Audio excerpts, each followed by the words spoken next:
आज 5 जुलाई 2013 से अन्ना जी का मध्य प्रदेश में जनतंत्र यात्रा शुरू होने जा रही है। तो आप मुझे बताइएगा कि ये जनतंत्र यात्रा लगभग कहाँ कहाँ और कितने जगहों पर आयोजित की जाएगी। जनतंत्र यात्रा मध्य प्रदेश में 5 जुलाई को पहुंच चुकी है, जिसका भव्य स्वागत किया गया रीवा में। बहुत ही शानदार तरीके से अन्ना जी को चाहने वाले जितने भी गरीब तबके के लोग थे, मध्यम वर्गीय, हाई प्रोफाइल, सभी लोगों ने बहुत अच्छे से उनका स्वागत किया। रीवा से होते हुए शहडोल, सतना, कटनी, जबलपुर, सिवनी, छिंदवाड़ा, उसके बाद बैतूल, होशंगाबाद और भोपाल में 11 तारीख को उनकी प्रेस कॉन्फ्रेंस रखी गई, जिसमें बड़ा अच्छा पब्लिक से उनको समर्थन मिल रहा है। उनके चाहने वालों की बहुत लंबी कतार लगी हुई है। हर व्यक्ति अन्ना से मिलना चाह रहा है। अन्ना सबसे बड़े प्यार मोहब्बत से सबको मिल रहे हैं। छोटे लोग जो हैं जमीन से जुड़े हुए, वो बड़े खुशी के साथ अन्ना से मिल रहे हैं और अन्ना को देखकर लोग इतने प्रभावित हो रहे हैं कि आज अन्ना उनके सामने खड़े हुए हैं। अन्ना को लोग एक सपना समझते थे कि ये मिल पाएंगे कि नहीं मिल पाएंगे, लेकिन अन्ना से सामने रूबरू होकर उनकी खुशी का ठिकाना नहीं। एक लड़की का कहना ये था कि मुझे अन्ना जैसा बनना है, ना मुझे डॉक्टर बनना है, ना इंजीनियर बनना है, मुझे देश के लिए लड़ना है और भ्रष्ट अधिकारियों को इस देश से भगाना है। जी, ये जनतंत्र यात्रा जो अन्ना जी की शुरू हो रही है मध्य प्रदेश में, उनके मुख्य क्या उद्देश्य हैं?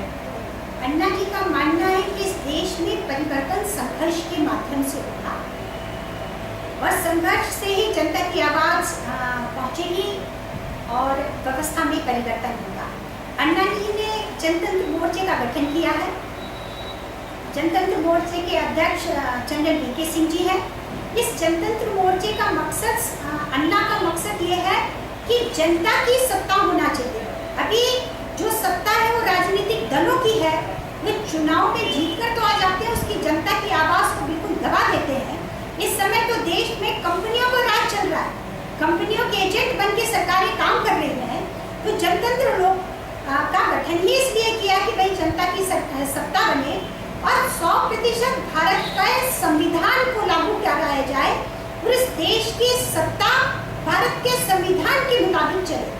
वर्तमान में नमूना बताते हैं ACZ स्पेसिफिक इकोनॉमिक जोन जो बनाया, इसमें जो भारत के संविधान में हमारे मौलिक अधिकार दिए, मौलिक अधिकारों का पूरी तरह से इसमें हनन किया गया।